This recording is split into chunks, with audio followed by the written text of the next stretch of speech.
The Monday, April 28th, 2025 meeting of the Fitchburg School Committee. I call this meeting to order. Please be advised that FATV is conducting audio and video recording of this meeting for public broadcast. If anyone in the audience is recording this meeting, please identify yourself for the record. Seeing none. I ask now that all electronic devices be placed into silent mode. That is done for me. And we will do the salute to the flag. Committee member Rosemary Reynolds, would you please lead us in the salute to the flag? I pledge allegiance to the flag of the United States of America and to the republic for which it stands, one nation, under God, indivisible, with liberty and justice for all. Okay, next on our agenda, we have school committee members and student reports. School committee chair report, none at this time. Resource subcommittee. Resource subcommittee met on April 15th. Resource, we at the time did not have any donations or grants to accept.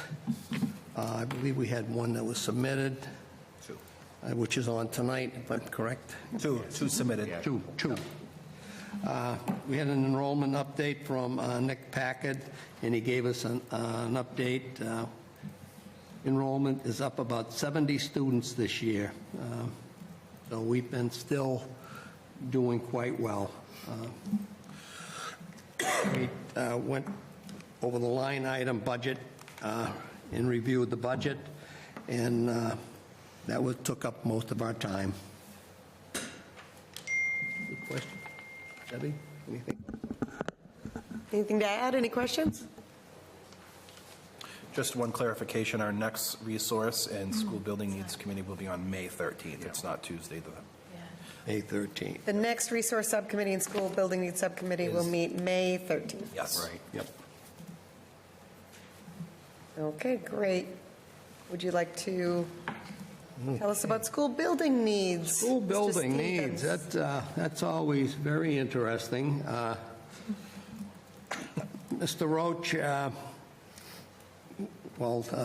Dan, our director, gave us his lengthy report again of all of the projects that go on in the system. Hopefully everybody got them in their packet.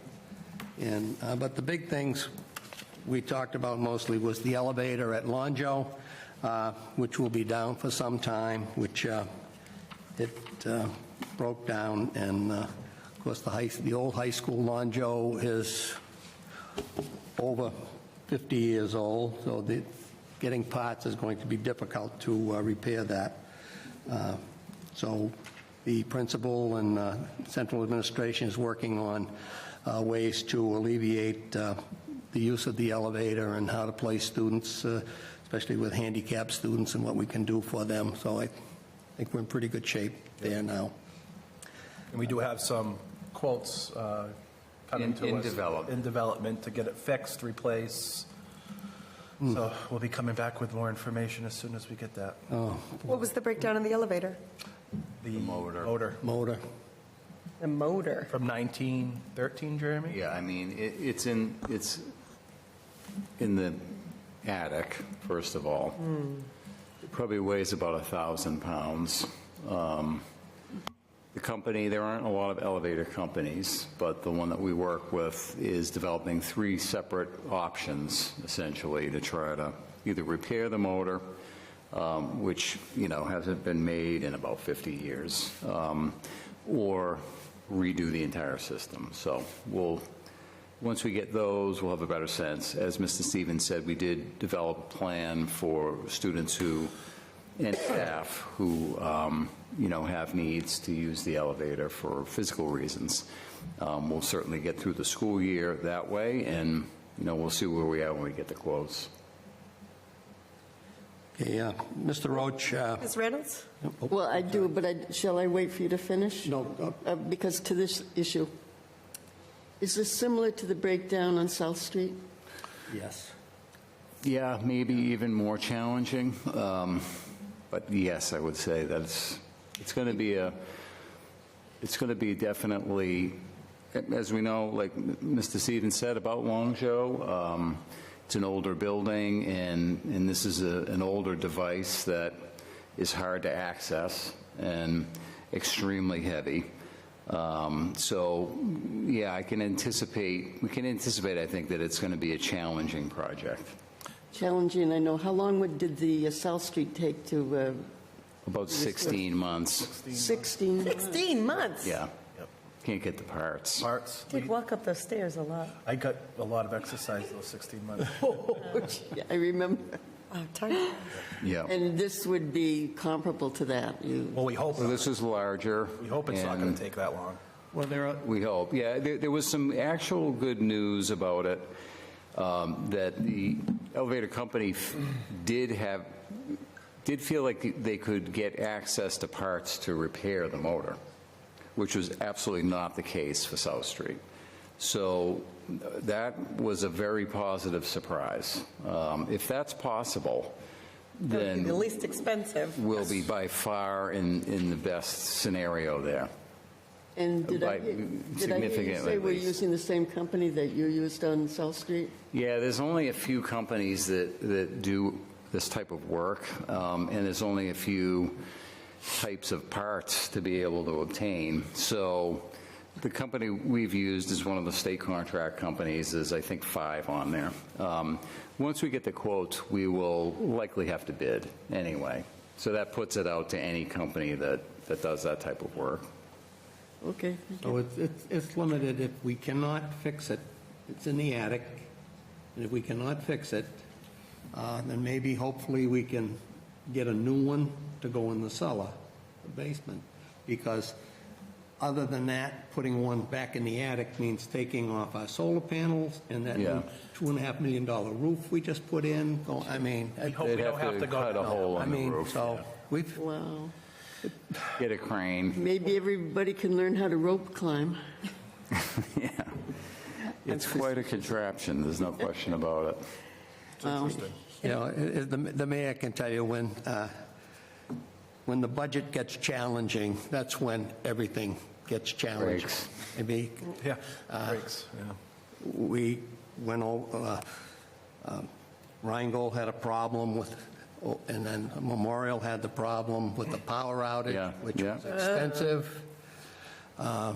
So we keep trying to piece our old buildings together, and we're going to get there. And I can't wait. I think we're okay at Crocker. I just, we got a little, The new one, yes. New one. Yep. so it's, so some of the things we did go over, an update of all of our capital plans, all of our ESSA money, all those projects are just about completed now. And we did review the architectural on the HVAC and security projects. We also went over Crocker Field request use and the updated plan. MSBA came and visited. Yeah.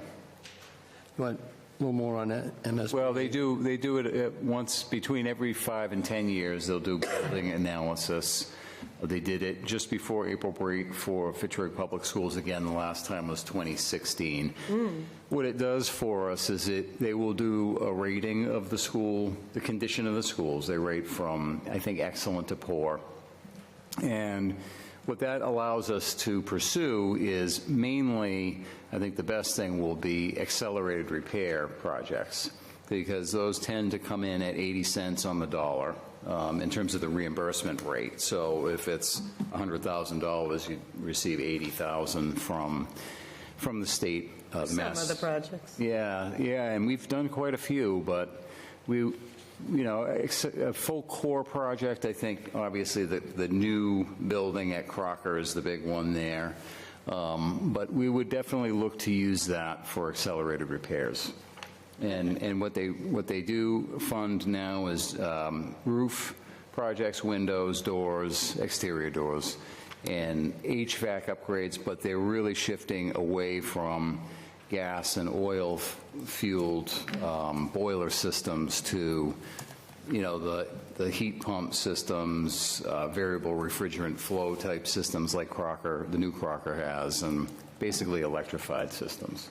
I do have another question in regard to this. Does this, the former high school, does it fall within the historic area that we've It now does, in? yeah. Yep.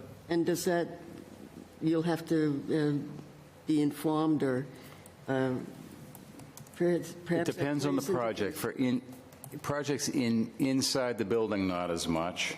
For anything exterior, absolutely. We would have to go through the historical commission. I was thinking perhaps there was some funds there that There could be, yeah. We might have the opportunity to apply for the Mass Historic Commission for, those would be matching grants, but they could be significant, potentially. That just came through recently, Yeah, so. perhaps this elevator is a historic type of elevator, a unique elevator, you know.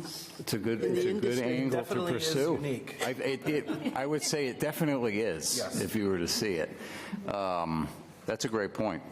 Yeah. Could look into that. Yeah, 100%. The 2016 study, the new study that the MSBA is doing, is that this strategic facilities planning study from Yeah. January Yep. 2016? Yes. Yep. This is what they're redoing? Yep, and so they'll Yeah, redo the that good, for us. fair, or poor? Exactly. And we've used those ratings for Yeah. presentations over the years. Yeah. So we'll update that, and when we do presentations, we'll be pulling from that. So how long will it take them to I would say we should get it this summer. Yeah, June to July, most likely is what they thought. That'll be really helpful. It will. Get you a copy. The last thing I have, solar energy, the letter of intent too for another project for us here in Fitchburg. Yeah. And they're here, they're going to be presenting this evening Is on, that the Cato one? what's that? That's the Select Solar they're going to be presenting tonight. Is that the one on Westminster Street? No, this is for the solar array on the roof of the new Crocker building. Oh, okay. Yeah. I didn't hear you. Solar array on the where? Crocker building, On the Crocker the building. new building. On the new one, Oh, yeah. yeah. So they'll be here this evening. The same company that was working with Fitchburg High School? Yes. Exactly. How did, I ask you rather than interrupt the gentleman, how did that whole thing turn out? So far, it's been great. I mean, the same company that, the Longjo Solar Project as well. Rheingold Memorial have great producing solar arrays, and Select Energy is the company. The rep will be here to present a few slides and a little bit of an update on the project for the new Crocker Elementary School.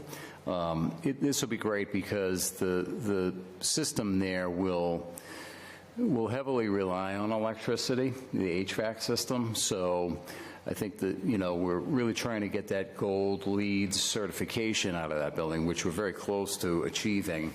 And I think the ability, we'll hear from him more specifically, but the ability to offset a lot of the electric consumption with the solar array that they have in mind for that project will be, it should be very productive for a lot of reasons, financially, from a conservation perspective as well.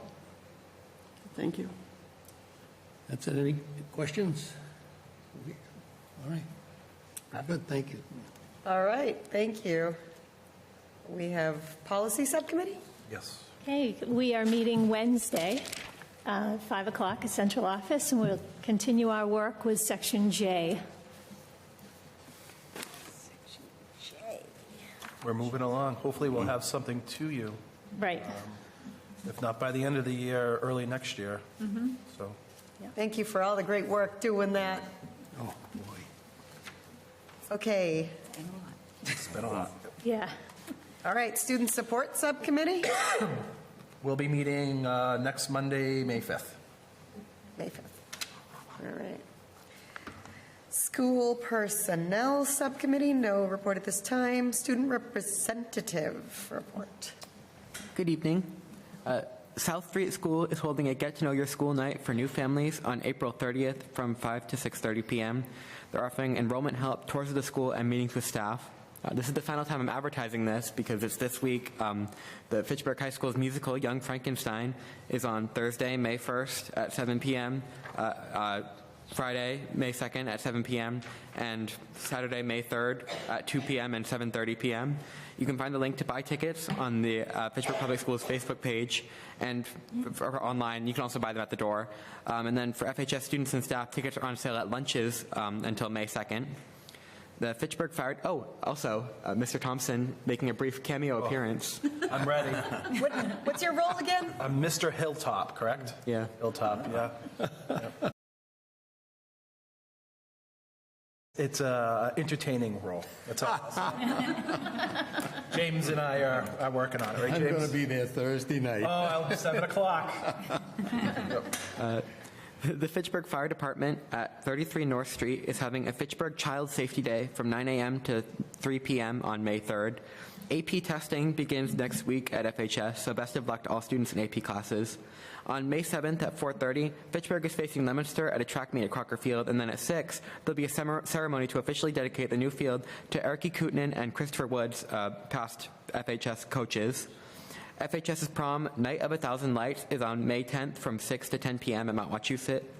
FHS is having a Scholars Banquet to recognize its highest achieving students on May 14th at 6 p.m. at Great Wolf Lodge. And then FHS Alumni Awards Night is on May 21st at 6 p.m. at FHS. And then Senior Awards Night is on the 28th at 6 at FHS.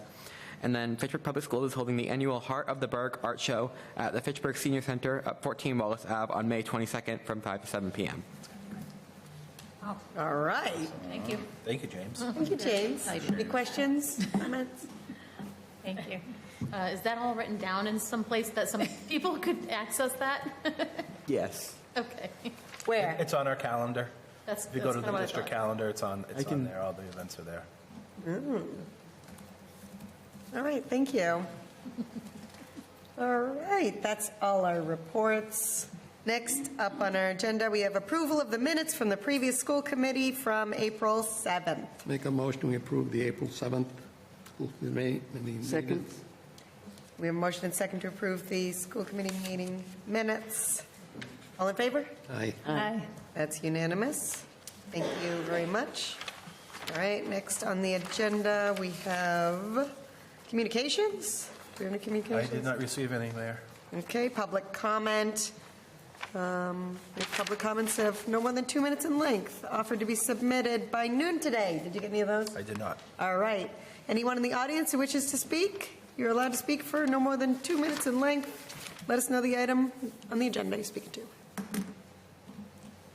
Okay.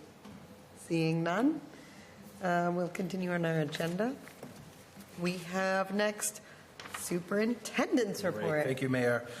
This evening, our first item is the out-of-state field trip, our annual 8th grade field trip to Washington, D.C. If you remember, we had Sarah Kanabuchi and I think Michelle Scott came earlier this year to talk about the field trip, and tonight we are just looking for approval this evening. Sarah is here with Tony Serafini, who's also a teacher at Memorial. They're here if you have any questions for them to answer. If not, just a reminder, the field trip is from June 10th to June 13th.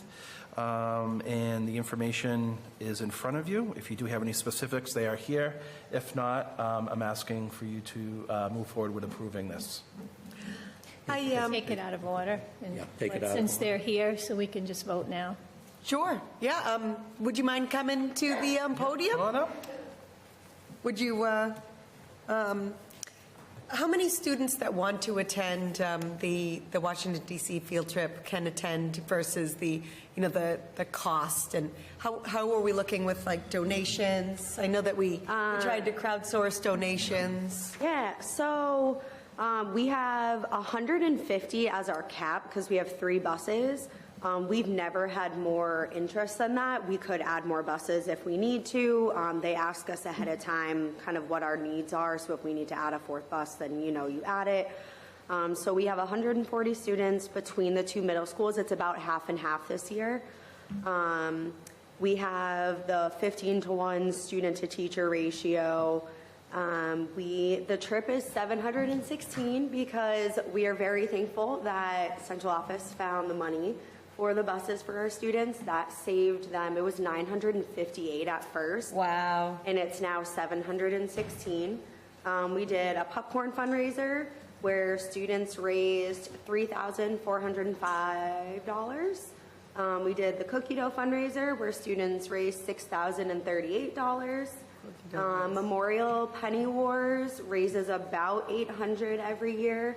We have a semi-formal dance for just the 8th graders, and we let them actually mix the two schools, which is really fun for them to have a school dance together. And that usually doesn't raise a whole ton of money, but it's about 5 or 10 per student, so it goes towards their t-shirt costs. And then we had the GoFan account this year, which was $290. And then all 4 of us Washington, D.C. coordinators also try and raise money like from our friends and family. And it was a total of $3,500 this year. Wow. That's from our outside sources that the 4 of us did. Thank you for that. So we raised a ton, which is really great, and we try to be very upfront with parents. You know, if you know you're going to need help with funding, make sure you come and approach us at the very beginning, so that way we're keeping students in mind. So some of the fundraisers are just individual, so some students may not have raised any if they didn't participate, but some students raised enough to cover their trip. The ones like the dance and like the outside ones, the semi-formal, the penny wars, because those are school-wide, we divvy those up evenly between students. So what they get kind of depends on how many students are going that year and then how much is raised. Great. Right. Oh, go ahead. Go ahead. Are the disabled included? Yep. This is good. We are. We actually this year have a handicap accessible bus because we have a student who is in a wheelchair. Last year we also had a student who would sometimes use a wheelchair, sometimes not. So the parents came with us and we did have that available for that student. So they had the accommodation. So when the walking was a little bit too much, they could use that. But yes, we do. It's accessible to everyone. So this year we do have one of our buses because we have a student who needs the wheelchair full-time versus the other student last year who didn't need it full-time, so they were able to get on and off the bus and just use the wheelchair around while they're walking. And you have the nurse coverage or the care coverage for? Yeah, so most of the time, those parents will opt to come, and the schools usually cover for the one parent to attend, which is what they did last year. So I'm the student. The student is from Longzhou, so I don't have too much information about, you know, what parent is coming or anything like that. But I do know that we make sure that it's accessible and that students who do have needs, if they're like significant medical needs, that the parents can come if they choose to. Put this down pat, huh? Yeah.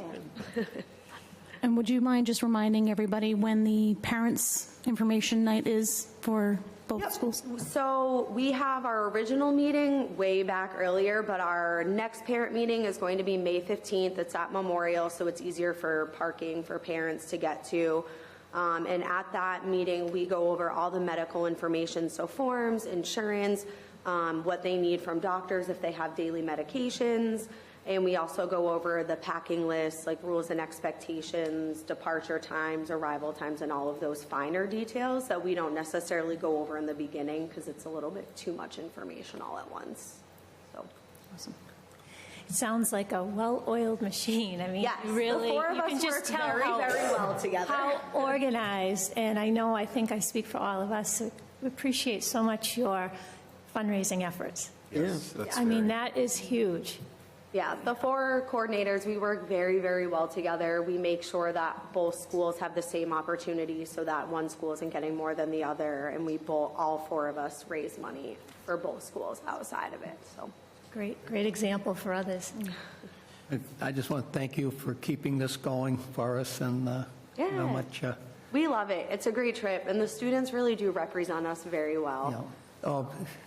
Even though they're middle schoolers, they do you proud, I promise.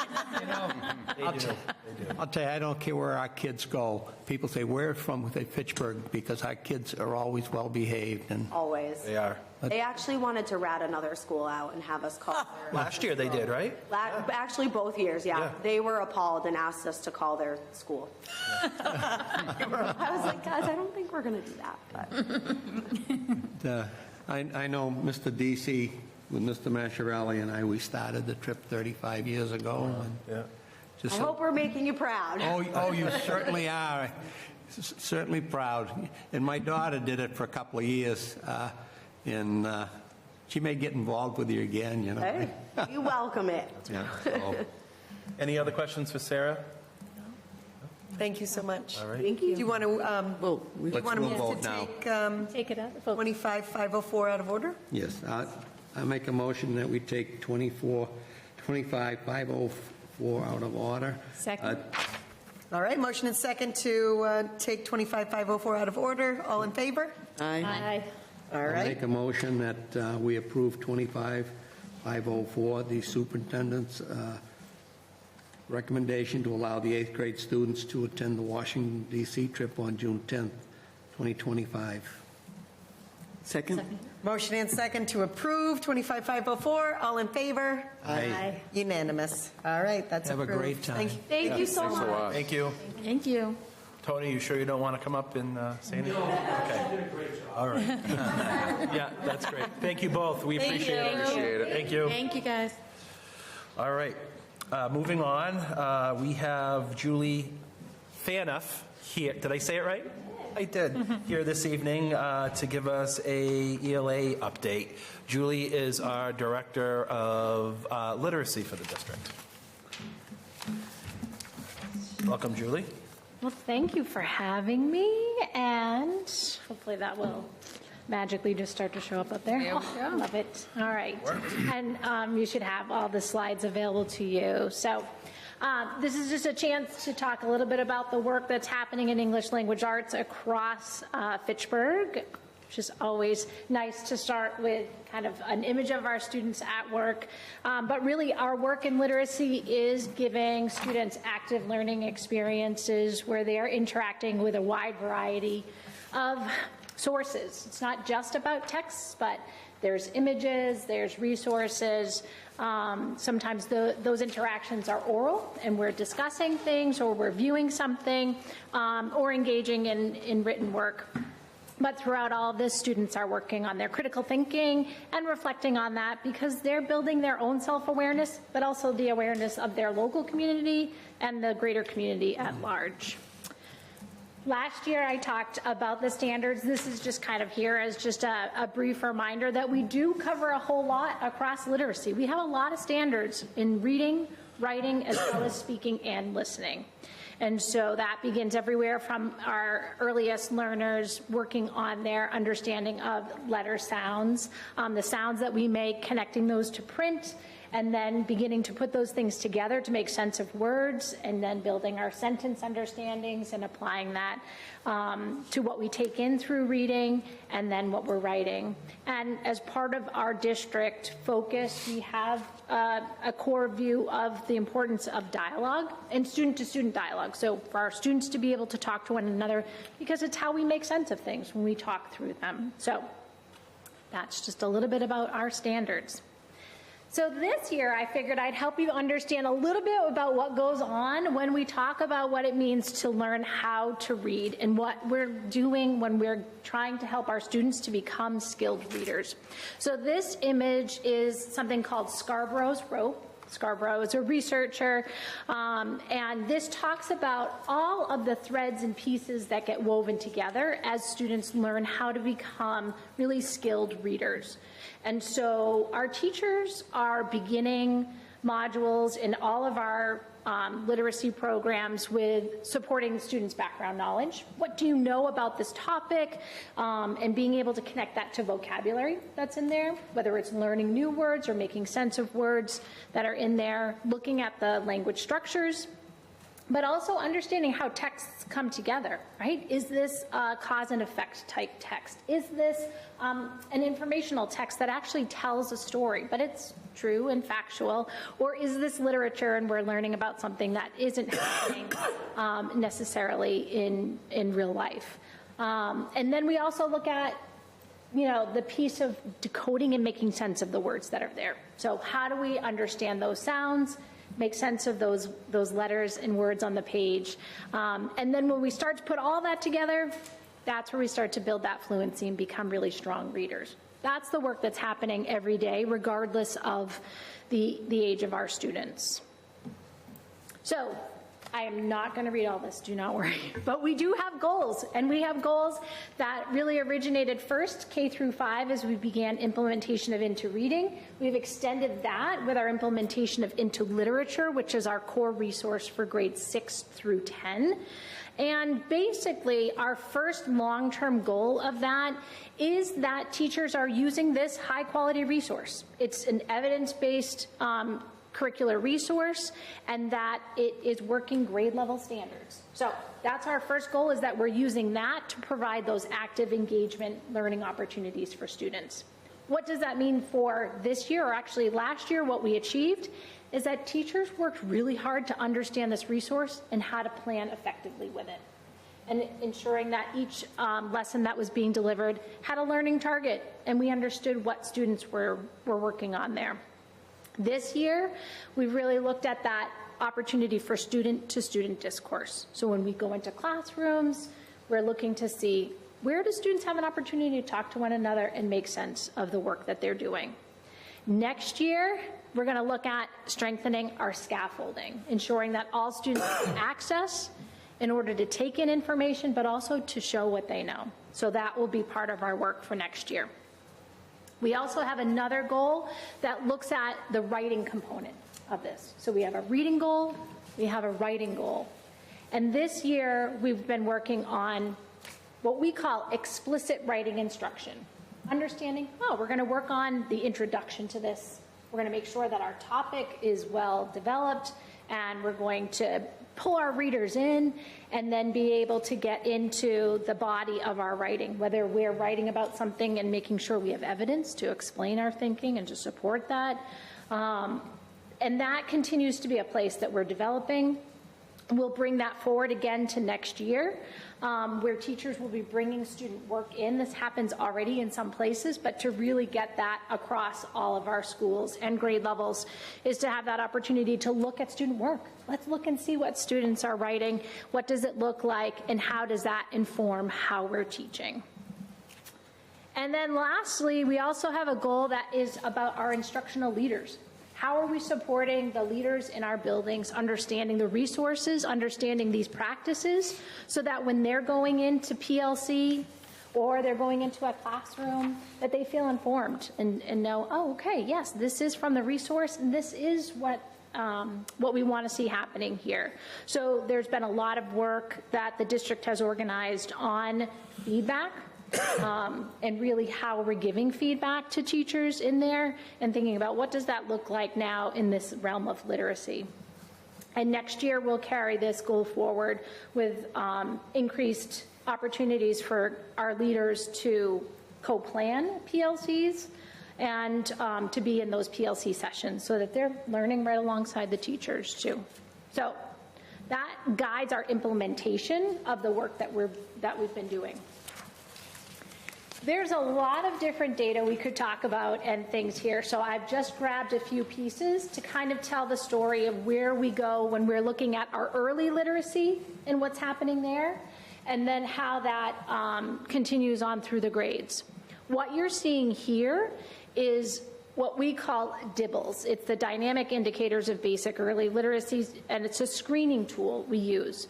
It allows us to look at things like, how do students how fluent are they at giving and recognizing the letter sounds, or to take a word that is a nonsense word and for them to actually decode that and make sense of it. So say the word ZEP, they would see that and look at that and go ZEP.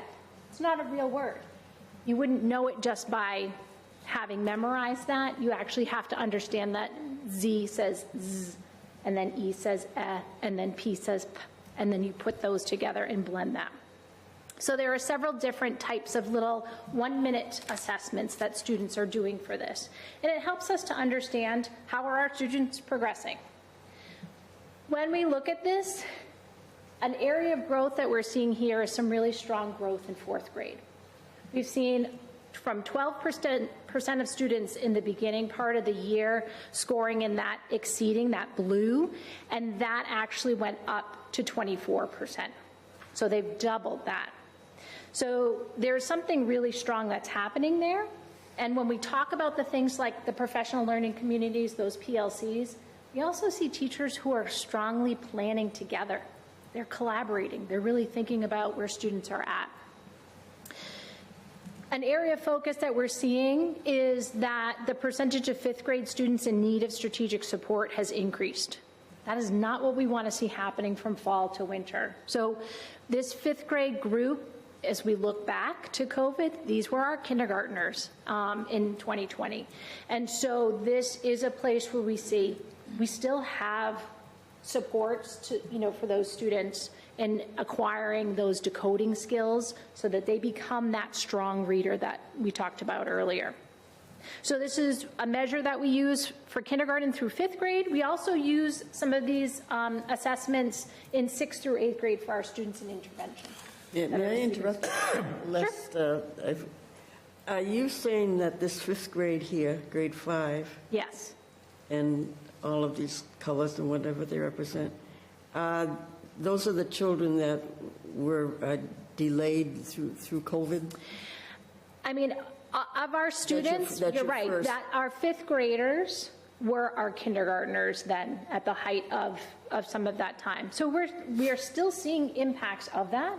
And this is the work that goes on every day as we're looking at students in their needs, but also their strengths. Where are we helping to fill in those places that when they were missing out on some explicit instruction, right? Forming those initial understandings of letters and sounds. And, so we continue the support of that work in the classroom or in intervention I understand that. What my thank you, the procedure. But the information, I think, is very important because I hear, I'm usually with older children, high school children, but I hear occasionally how much they missed. They feel, I hear conversation or something. But I haven't seen any data as to what, and then comparison. And I think as adults that this would be a great contribution to know what a national, international calamity like that is likely to produce socially and educationally and all of that. Yes. So I would love to see that something pulled out there to indicate this. We're watching this closely. And this is may the not be the importance only- of research, right? Yeah, and yeah. action research in education. And when that work happens, it does allow us insight to better understand, well, where are our students at and what was happening then and what can we do about it now? I think it would be very important to have and as a base, and for the future. Yes. 10 years from now, you might look back and say, well, let's go and see what happened there. That's right.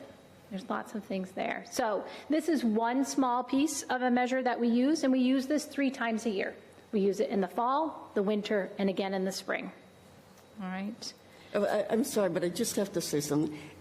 Being on the school committee like this, I heard talk during the COVID that the manner in which the Massachusetts Education Board or whoever they are that direct us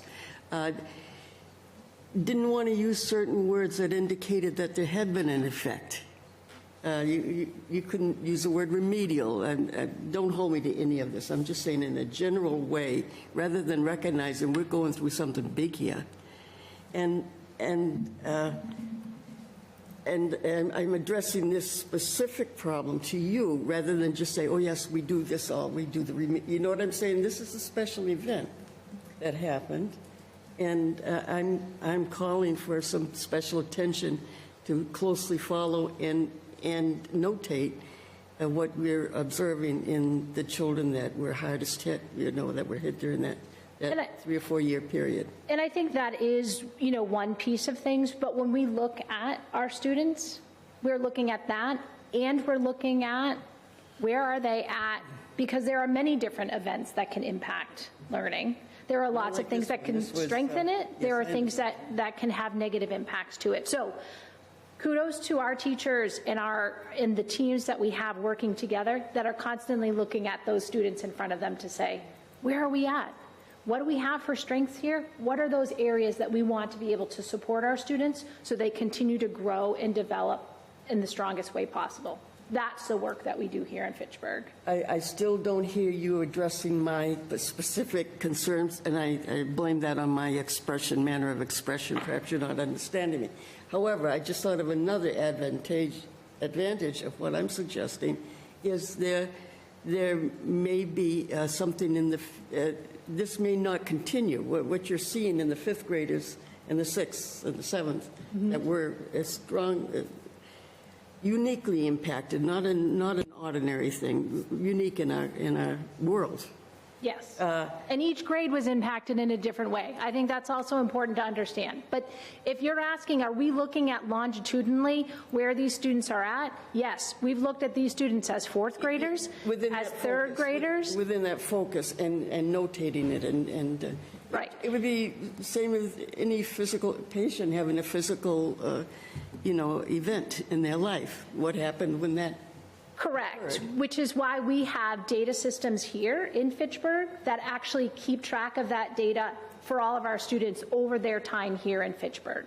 So we are looking at that and discussing that actively. Yes, I think that is part of your point there. This isn't just a one-time piece here. This is part of the daily work that we do because it's very important. I'll let the subject drop. So that gave us just a little glimpse on the elementary side, but again, we have some other measures in there. The predominant measure that we use in 6th through 8th grade is something called star reading. It's also a screener. It allows us to have a sense of where students are at in their reading comprehension. So this on the left side here shows us the dark green at the top are students that have exhibited high growth from fall into winter. The lighter green in the middle, we have 25% of students showing typical growth. And then we have students in the orangey red of 38% exhibiting low growth. So again, those are the places that we're looking to see how can we help students grow more over the course of the year. This is just from fall to winter. Again, students will take this next month, and then we'll look at that over the course of their time in each grade level there in middle school. For our high schoolers, we use an assessment within our Houghton Mifflin resource. It is called the HMH growth measure. And so there's a great area of strength here. Grade 10 has decreased the number of students scoring below and far below, and then they increase the number of students who are on as well as above level. So that on and above level doubled. They went from 26% to 53.8% this school year, from fall to winter. We haven't even hit spring yet. And so that is, a great piece to celebrate there. And same thing, right? What's our area to work on? Looking at 6th through 8th grade, there is good growth there, but we still have a percentage of proficient students for winter that's at 38%. That means we have 2/3 of our students who still have a need for greater support in developing their literacy skills. So these are the things that we look at that drive our day-to-day work here. So what other resources do we have to help with this? Well, we do have interventionists. We have, like I talked about, those PLCs where teachers are working collaboratively to plan and think about their instruction. We have some other things, and one of the things we have is called Amira. And so Amira is included in our elementary curriculum resource. This is a program that students can, it started automatically. I'm like, nope. So their students can have time on a computer, and they will be presented with stories, and they wear a headset with a mic, and they will read the story into Amira. And if a student reads that and they get a word wrong, Amira recognizes that, and it can provide self-corrections or little mini lessons for them to address that. What's great about it, though, too, is it records that, so teachers can go back and listen to those. So if a teacher has a small group with students, that small group of students doing Amira, and they may be on there for 10 or 12 minutes. We're not talking about a long period of time. But what it sounds like, let me see if I can get this. Because listening to a kindergartner read is just lots of fun. Yeah, it is. Alarm clock beeps. The phone rings. The smoke alarm.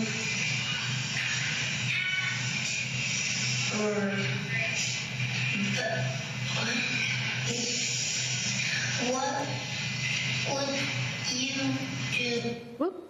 Let me just pop back there. So what you see on the screen here is what the teacher sees. The student sees it presented line by line. And the teacher can see the green words were the words that the student read correctly. You notice the student had a miscue on the word Blair. But what did you notice about what they attempted there? You tried to sound Tried to sound it out. They tried to sound it out, which is a great thing to note, because now I know, actually, the student recognized the word starts with B. They had the sound for B, but then they didn't know where to go next with the word. That's really valuable information in understanding what's going on in the mind of the student as a reader. So this is just another tool in our toolbox, but what we're working on now is directions to send home, because families, students can access this at home too. So they can practice this at home and be able to engage with a mirror there. So this is a great resource. It's also something they can use over the summer. A mirror doesn't reset until August 1st when we roll over to the new school year. So that will be an ongoing resource that's there. So there's lots of family home engagement. We have middle schoolers who are working on recording books so that our younger students can access those audio recordings over the summer.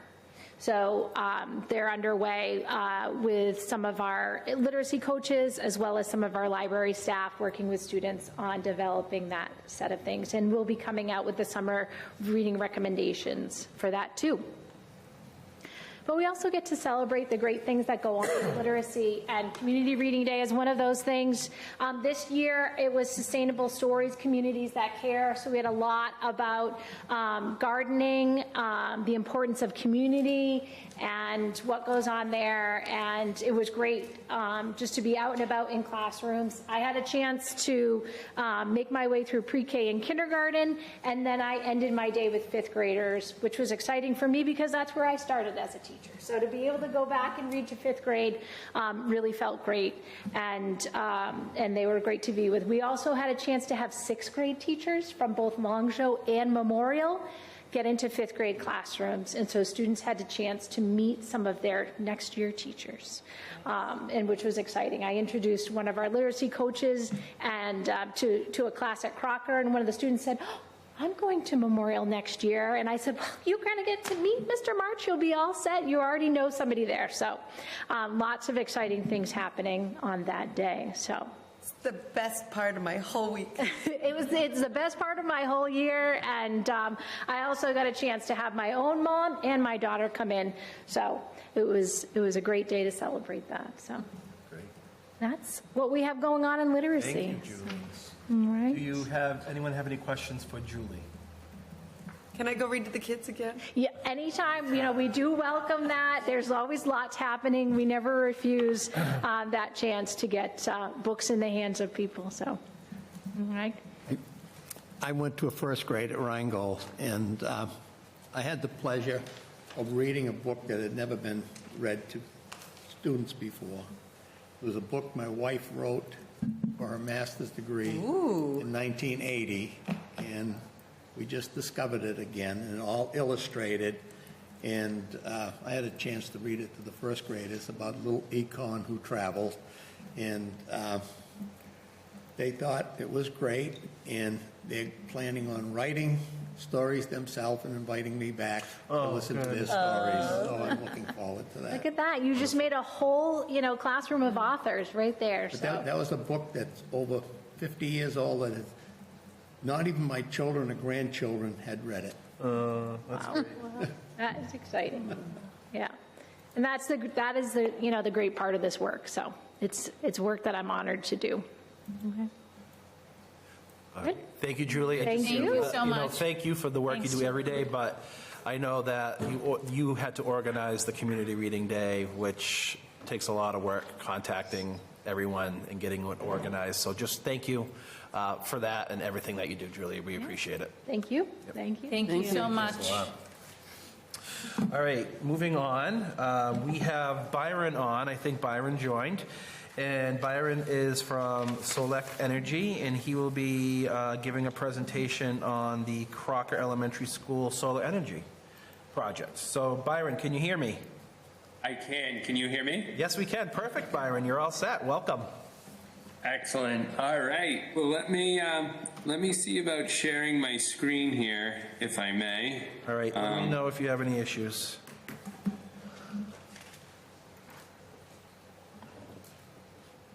All right.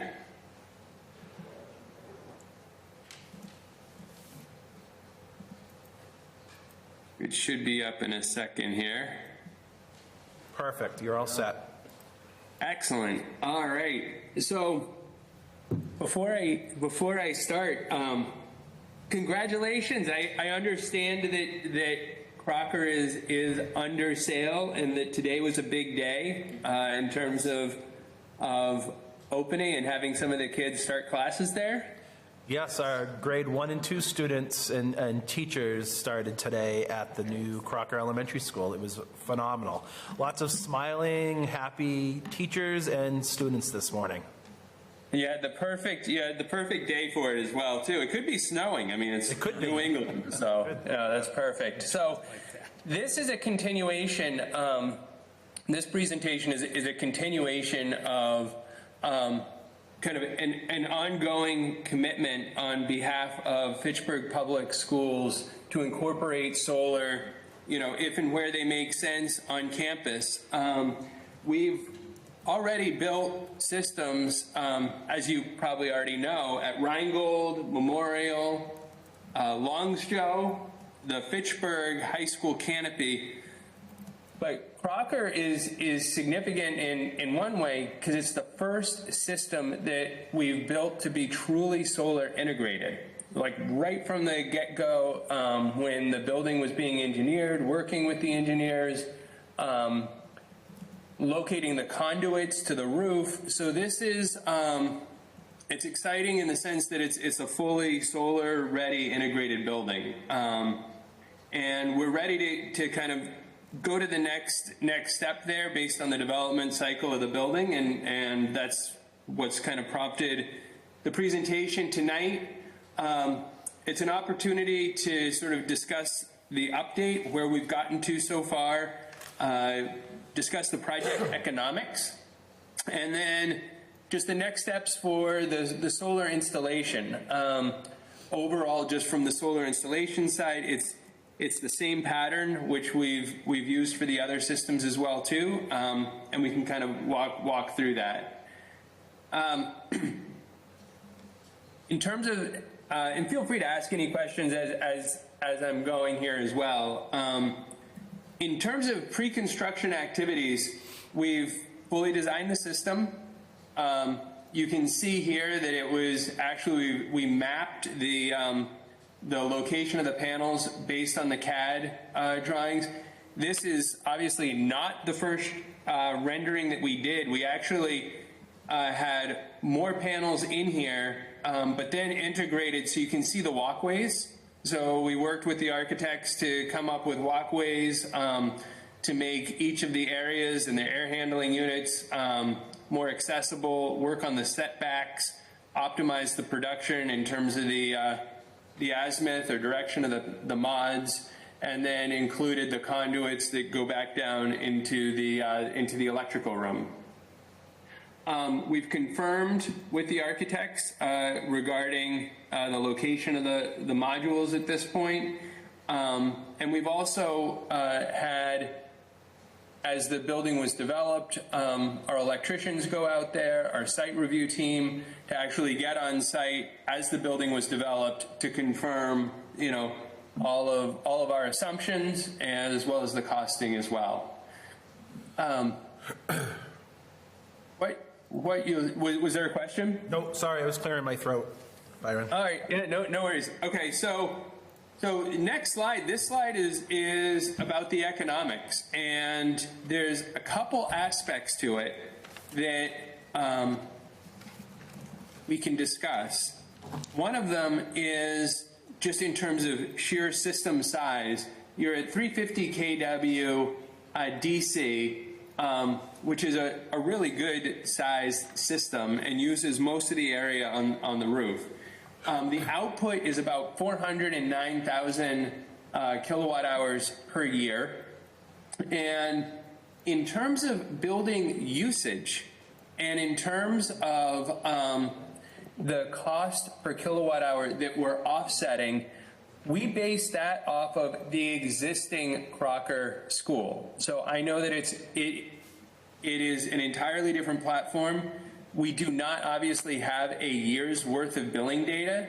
The cost per kilowatt hour is consistent with what we see across. We've looked at all the bills, and Jeremy can speak to this too, but we've looked at every bill through the public school system. So, in terms of the avoided costs, the 20.129 cents is right on target. The percentage of use may fluctuate. I'm expecting that this building will use obviously considerably more than the existing Crocker, so I'm guessing that you're going to be probably between 60 and 75%.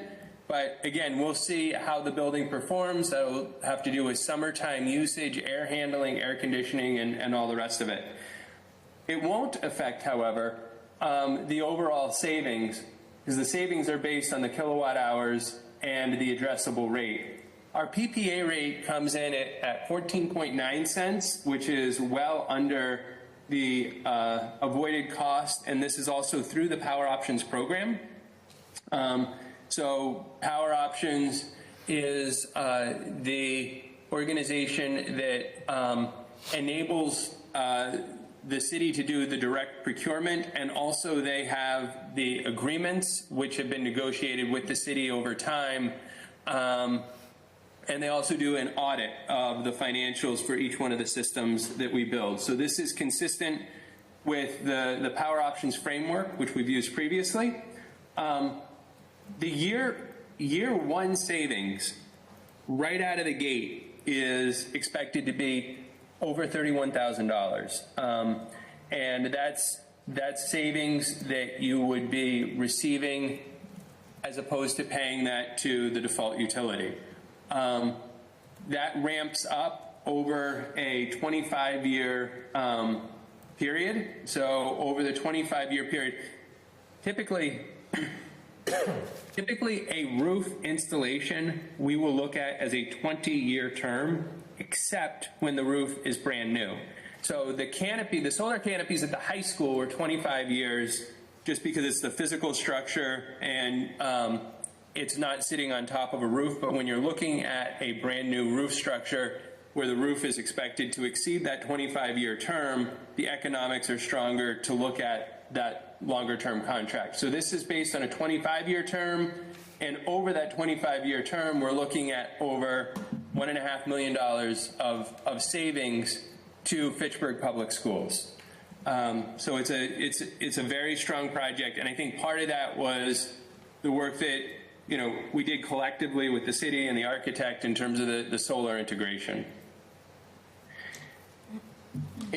In terms of the next steps, really where we're looking at right now is confirming with the utility. We have been in touch with the utility, obviously, in terms of the transformer, the location of the transformer and the meter and all of that. We do have to go through the interconnection process as well.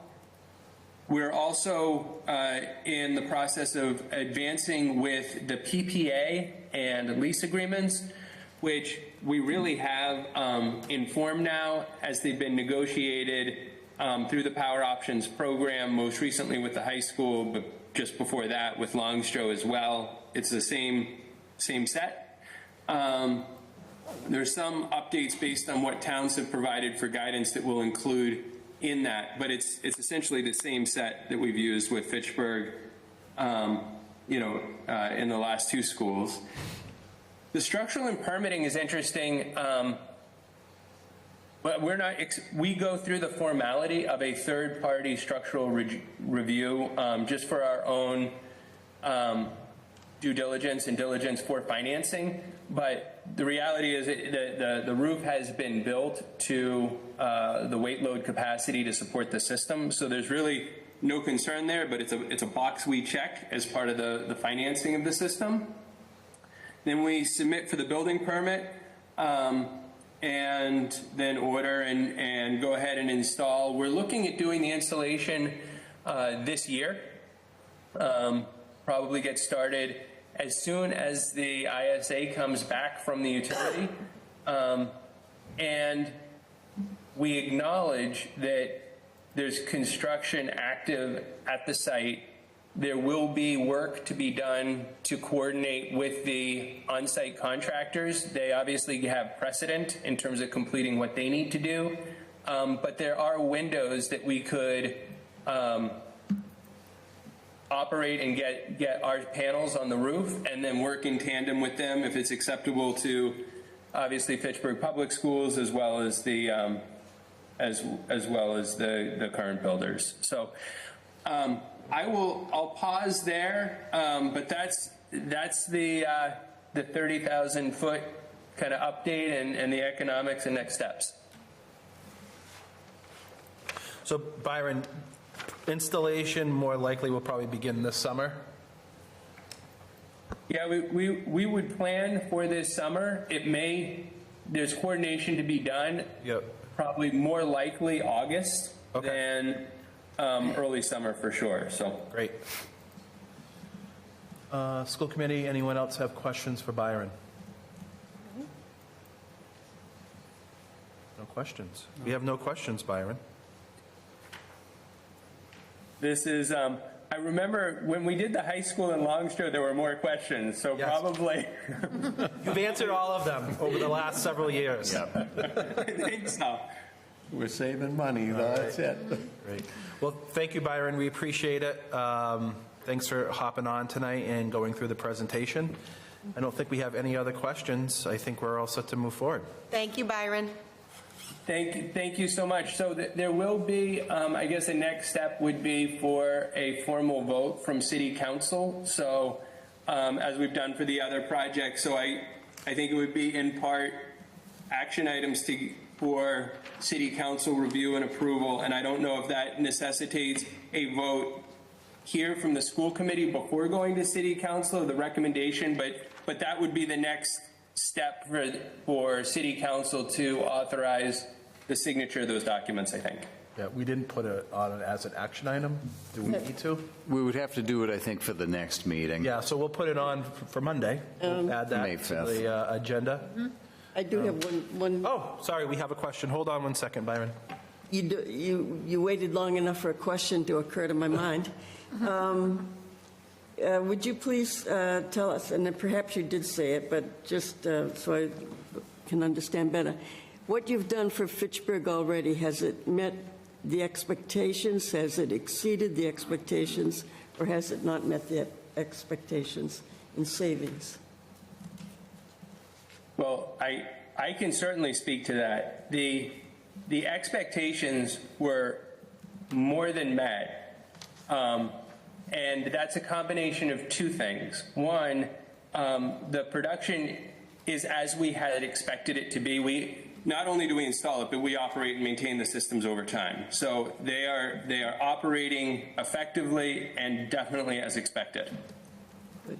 We've also performed well on savings and the savings analysis just because the sheer unit cost of energy has gone up so much, and Fitchburg Public Schools has a fixed rate. So to the extent that utility pricing has gone way up for a variety of reasons in the Northeast, you've been insulated from that, and so the answer to that is yes. Great. Okay, thank you. Very good. All right, Byron, thank you. We'll get the item on to our agenda next Monday. We have another school committee meeting, and then we'll work with the mayor to get it on the city council agenda. Okay? Thank you so much. Have a good night. All right, Byron. Thank you. Thank you so much. Thank you. All right. All right, moving on. Last school committee meeting, I went over with you in detail on April 7th the new school year calendar for next year for 2025-2026. That was in your packet. So we're looking to do the final reading of the school calendar this evening. And then the other thing that the other item we need to talk about is also the early release time changes. Remember, when I talked about the calendar, we talked about how we needed to shift early release times due to changing our parent-teacher conference dates. And because of that, we had to switch our early release times, and I went over those last time too, and those are also in your packet this evening. Does anyone have any questions regarding the school calendar or the proposed early release times for next school year? No questions?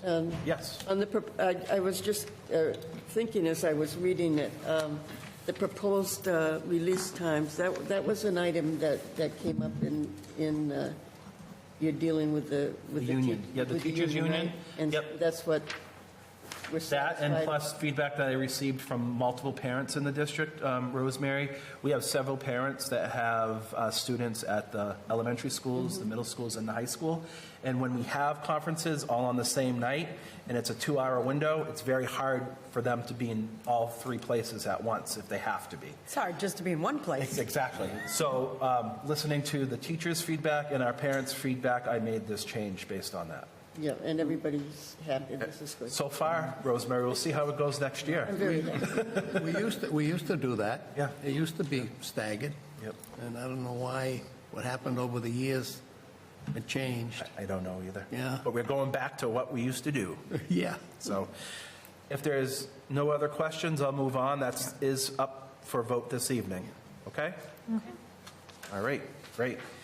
And the last item underneath the superintendent's report is a budget update. As you all know, we've been working on our budget development for this year. Mr. Roach is going to walk us through I'll do the slides. There are some handouts for you. You need me to pull up the presentation, Jeremy? I can do it either way. I have it open. I'll do it right now for you.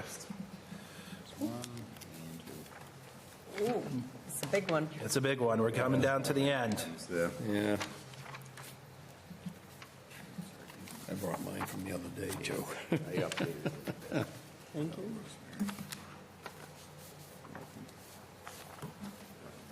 Thank you, señor.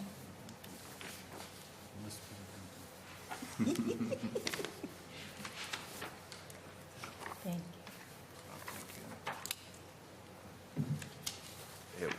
So we're 852,000 over. Yes, we are. At the moment. At the moment, but we'll talk about that. We have a plan. Well, I'm glad. Don't panic. You got it. Mr. Roach, I got it up for you. All right, great. He'll walk us through, and we'll answer any questions you may have. But this has been a collaborative process. Like we said, we've been meeting with all our stakeholders, our principals, our directors, our city supports to develop this budget. So Mr. Roach will walk us through where we're currently at. Yep. Mr. Roach. Thank you, Superintendent Thompson. So, quick summary slide here to just describe the process that we've been working through to get to a FY26 FPS operating budget. You have 2 handouts. We will make reference to those and then provide in the presentation more of an overview summary. You have much greater detail in the line-by-line itemized report as well as the sort of overview proposal report. So I would say this FY26 process really started in December 23 when we kicked off negotiations with all of the various bargaining units that are part of the Fitchburg Public Schools.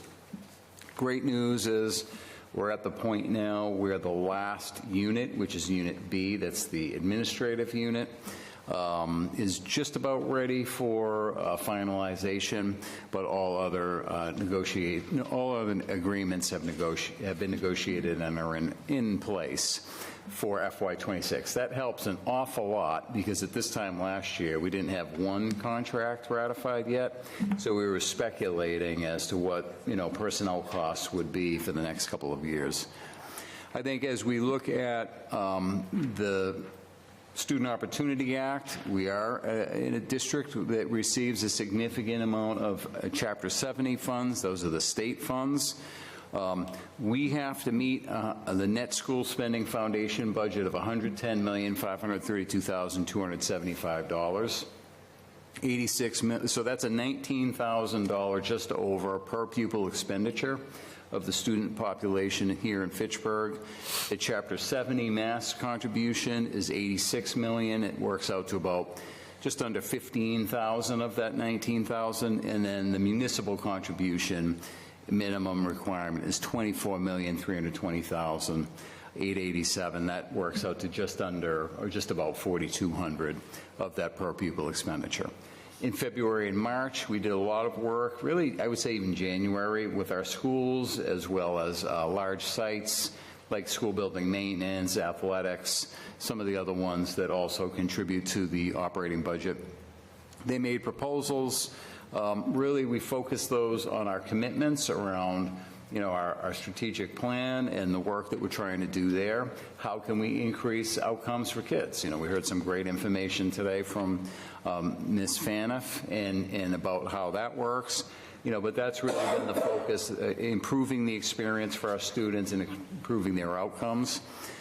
As we looked at those proposals, we did make some presentations in March, starting March 17th, and then again April 7th, with where we were. And it's around this time that we then get the indirect cost report. So that's where we have had to shift gears quite a bit.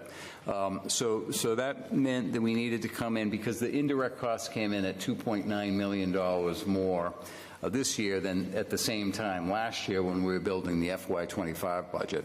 That essentially meant that we need to reduce that amount to be able to meet net school spending, to get to that $532,275 number. So we have reduced about 2.1, almost 2.2 million. As Superintendent Thompson said, we are in the process of reducing the additional 800,000 to get us to that 110. So we can move on to the next slide there. Any questions on what we presented to you? A lot of this is based on health insurance increases. So the indirect cost, so if we go 2 slides ahead, I think. So what you have is those 2 links. In your hands, you have a single sheet overview of the big picture personnel costs with other related costs. And then you have the line by line itemized report that shows all the non-personnel costs and the comparison of from FY25 to FY26. You will see, we've kept those relatively clean. I shouldn't say relatively. Where we had to make some increases, we did, but we did decrease quite a few of those lines so we can get to the net school spending. If you look at this slide, as John noted, we do, indirect costs are hard to predict because the biggest driver of the $28,800,000 is health insurance. It's insurance. It's $15.4 million of that is health insurance. Which we were able, after 12 months of negotiations, to lessen the vast increases that would have happened if we imagine if you didn't. Yeah, if we didn't make those adjustments, we were looking at 22%. So we were able to get that to a 12% increase, but still 12%. On a big number, it's a lot. It's a lot. Yeah. It starts at a big number already, and so, as the mayor said, that's a challenge for all departments across the city, and certainly the Fitchburg Public Schools. The other 2 big drivers are the retirement contributions are about $6 million, and then the charter school and school choice assessment is about 6.7. So that makes up really the lion's share of the indirect costs, are really those 3 major drivers. So I have a question. If, I know that they're advocating for $150 per student, the state in the budget, how does that affect our budget? We're a foundation budget district in the sense of, because we're group 11 based on the high-low income, that's really for the minimum aid districts more than anything.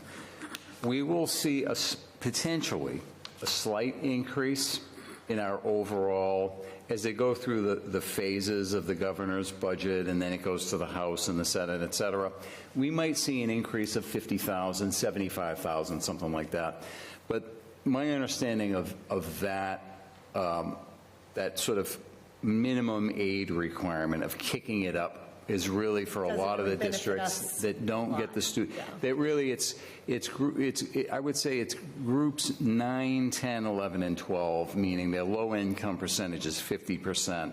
The student population is 50% at least or higher of low income, and we're in group 11, which is 70 to 79.9%. What about the special education circuit breaker? They were talking about going from, I think they were saying from 50% to 75%? To 100%. Oh, to, I mean, Yeah. well, how would that affect our budget here? That could bring in another $1 million to $2 million. But the charter, That would help. Next year. the other one, they're Yes. talking charter school, all full reimbursement for charter school. If that happened as well, so right now they're predicting 1.3 million charter reimbursement for FY26. If that increased to, say, 2.2 million or 2 million or 1.9, whatever, anything is an offset and reduces that indirect cost, which is great. For charter school? Yeah. Yeah. But If the special charter, education would lag a year. special education, you can carry over for a year. You can do 1 year into, it's almost like a revolving account for 1 year. But we wouldn't see these numbers until... We wouldn't even see it, and it'd be more applied to FY27 even. But it's good. Hopefully that happens. It's a huge potential. Special education costs are continuing to go up. 12 million, most likely. 12 million just That's for us.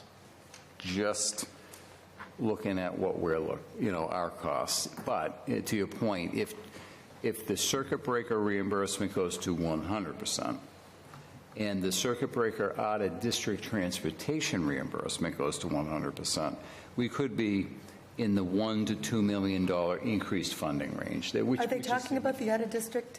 Yeah. Oh. Same thing. Yeah. Yeah, there's some potential there. So, We'll keep you updated those on are all that, hopeful. but that's what's out there right Yeah, for sure. Those would be great. We can move on. So the overview piece, this is personnel costs. And you can see FY25, so you have the personnel group. I can explain what those are. The number of members in that particular personnel group, the FY25 budgeted amount, the FY26 budgeted amount, the differential in terms of the total, and then what that percent increase is. So I'll start with Unit A. That's the largest group. That's the professional staff. That's teachers, guidance counselors, clinicians, deans of students, anyone in that particular bargaining unit. It's 537 members. We did, make a significant investment in our staff across the board. And as we know, we were negotiating for a long time. I mean, from December 2023, and we're just wrapping up now. So a year and a half. And I think the results of that is we are seeing a big increase in FY26. However, I think what we hope to ultimately see, because this will really be the first year that we can promote and advertise this, is a very attractive salary and package for members of a variety of units. Certainly the largest is the teaching, unit A, but we have a lot of paraprofessionals who do critically important essential work in our schools every day.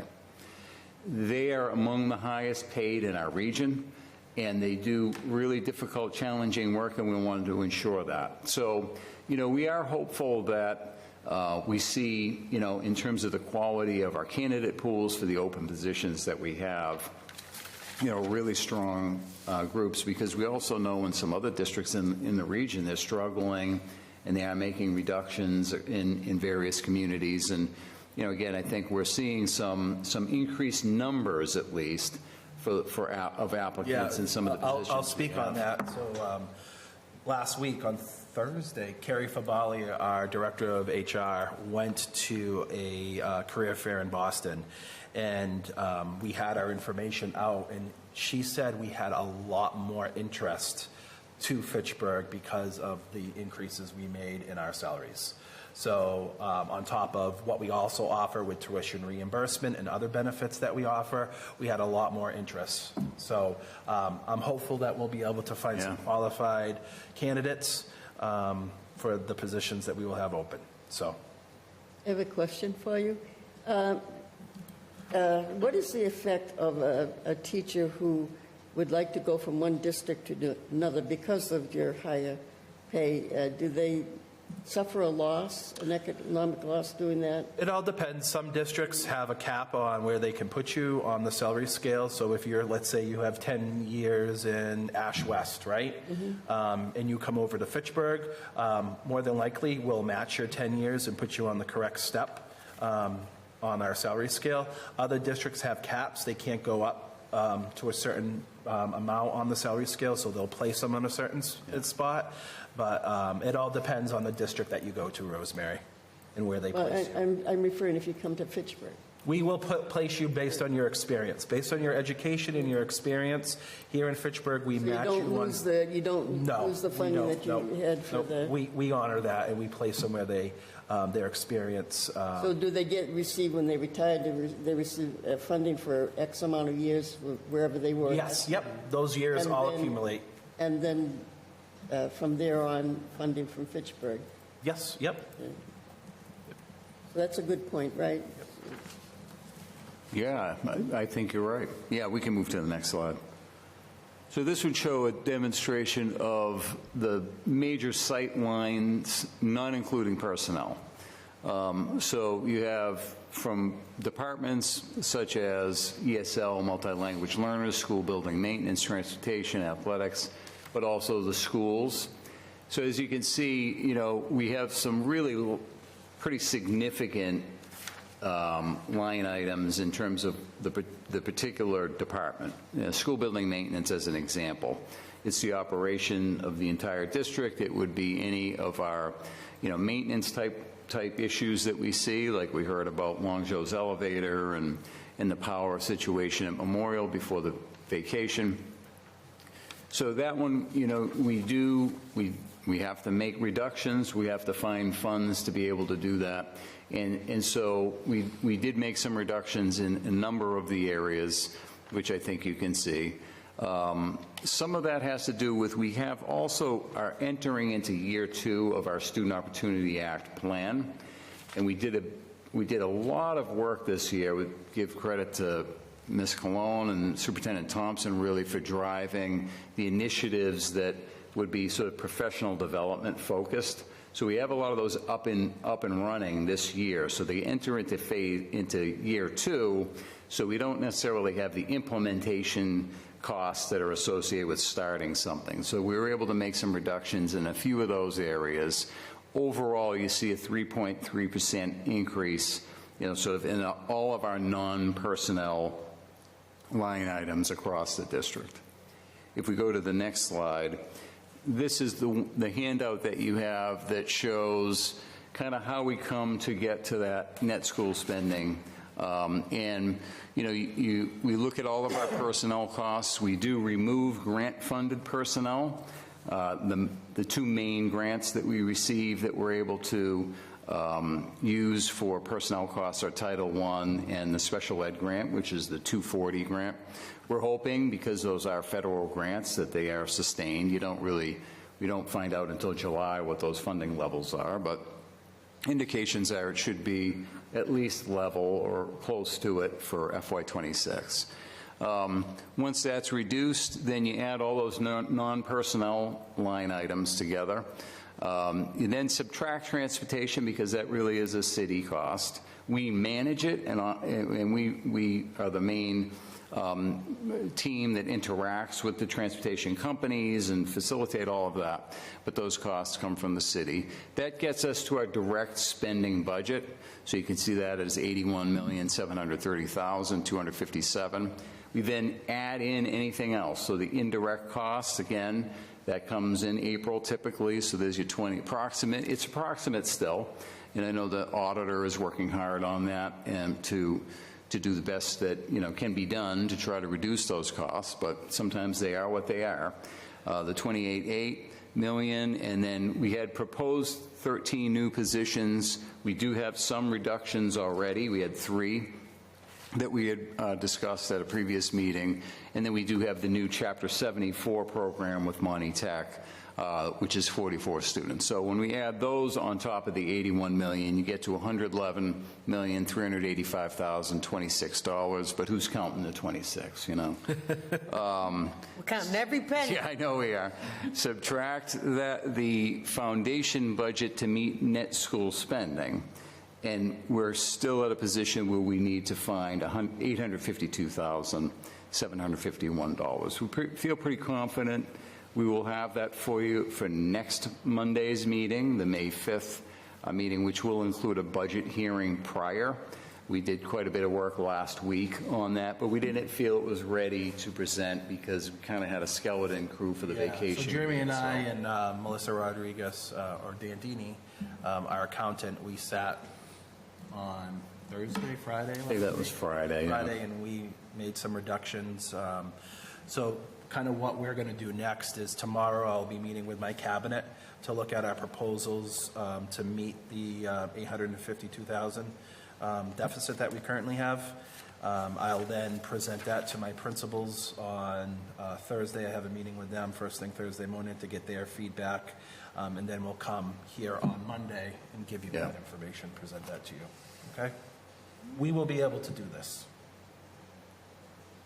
Yeah, and that's the next steps in our getting to the vote of May 19th. So we do have the public hearing at 6 p.m. prior to school committee. I believe that's how it works. Yep. And then once that's completed, we'll segue into the first reading of the Fitchburg Public School budget, sort of interchangeably. We will have another resource subcommittee meeting on May 13th, as noted earlier. We'll really look through, those recommendations from the May 5th meeting, tighten it up a little bit, and then get to you both the budget book, but the final proposed budget, which will be $110,532,275. We'll get to that number. I like how you memorize. It's ingrained, just says it out loud. tattooed in my brain. What's the number? He's going to sleep. He's like, 110 million. He wakes up in the middle of the night saying the number. I had close to a heart attack on Friday around that number, but He made one little error that threw everything off, and I looked at him and I could see the stress, and I'm like, I'm going to let you be. Excel can be tricky sometimes. He figured it out. Well, I appreciate your work. Yeah. We all do. Thank you, Mr. Roach. Thank you. Any questions regarding where we are currently with our FY26 budget? Yeah. Seem nice and clear. So we will again come back next week with more information. Thank you. 6 o'clock. 6 o'clock. And in Yes. your packet, our attorney, Mark Terry, he wrote up the budget hearing process for us to follow, so it's in your packet. So just take a look at that. Next week's agenda for school committee will be very, very small because we'll spend most of our time doing this. Okay? All right. Thank you. The last two pieces on the agenda are donations and grants. We have 2 donations to accept this evening. Our first one is to the Fitchburg High School, specifically to the Princess Boutique at Fitchburg High School from the Lady Slipper Bridal Outlet in Leominster, Mass. They donated 151 prom dresses. Amazing. The Lady Slipper Bridal Outlet actually, it's my understanding that the woman who owned it is retiring, and she found out that we were doing our event for the students at Fitchburg High School for the prom dresses, and she donated the rest of her dresses to us That's in the amazing. amount of $4,000. It's amazing. It's amazing. So that's for acceptance this evening. And then the last donation this evening is from an anonymous donor in the amount of $800 to fund prom tickets at Fitchburg High School. How much does the prom cost nowadays? Is it $100? $80 a Is it ticket. 80? Yeah. Or is it 100? Maybe they charge Yeah, up it's- to 100, but I know it's I at can least 80 figure out the if we- entire amount, but it's expensive. Well, Generous. it's fancy. You got to get that Fancy, fancy dress. yep. And Yep. Any questions on donations? Amazing, right? You should have saw the girls too that day up there. It I saw some pictures on Facebook. It was amazing. And all the work they do to actually get the event ready and set up, it was great. It made me emotional. It did. You don't realize how much our teachers, our students appreciate what we do for them. It's amazing. Can I add Yeah, something to absolutely. that? I mean, I think many of you know Aurea, she goes by Audi Rivera at Fitchburg High, and I know there are others involved in the Princess Boutique, I think is what they've Yep, called it, yep. but she's a driving force. And again, she's one of those teachers that comes in, 537 we just saw, and many others who do a great work, but one of those people who just constantly seeks to improve the experience for kids on a daily basis. And this is just one example. She's wonderful. Makes the difference. Yeah, wonderful. All right, and the last piece this evening, we have 2 grants that we like your approval to submit. The first grant is a Mass Cultural Council grant up to $20,000, and that will go to provide early elementary scientific literacy programming in partnership with Mass Audubon Society for South Street, Crocker, Rheingold, and McKay. And then the last grant we like your permission to submit is a Green Schoolworks implementation grant from the Massachusetts Clean Energy Center in the amount of $3.5 million. This will, hopefully, if we receive this grant, that will take care of the HVAC updates that we would like to make to Rheingold Elementary. As you remember, we were hoping to use our ESSER funds to do South Street Memorial and Rheingold, but we fell short and we're only able to do 2 schools. We're hoping that we'll be able to get these funds and use these funds to update the HVAC there. Okay? And I think that's all I have, Mayor. Back to you. Thank you, John. Okay, I'll make a motion that we bundle 25,505 through 25,509. Second. Motion and second to bundle 25,505 through 25,509. Any comments on the motion? All in favor? Aye. All right, that's unanimous. We have the bundle. I'll make a motion that we accept the bundle of 25,505 through 25,509. Second. Motion and second to approve the bundle 25,505 through 25,509. Any comments or questions on that motion? All in favor? Aye. That is also unanimous. Thank you. Other business, we have none. Executive session, none at this time. Adjournment? Motion to adjourn. Second. Motion and second to adjourn. I will take that by unanimous consent. Yes.